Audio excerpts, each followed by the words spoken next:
Did you know one man both fed the world and helped poison it?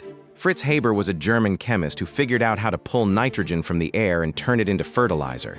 That single discovery now keeps roughly 4 billion people alive. He won the Nobel Prize. He was celebrated as a genius, but Haber also built Germany's chemical weapons program in World War I.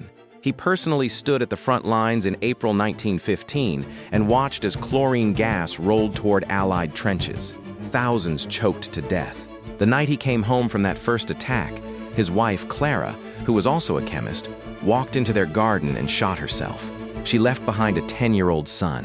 Haber left for the Eastern Front the next morning, and then history twisted the knife one final time.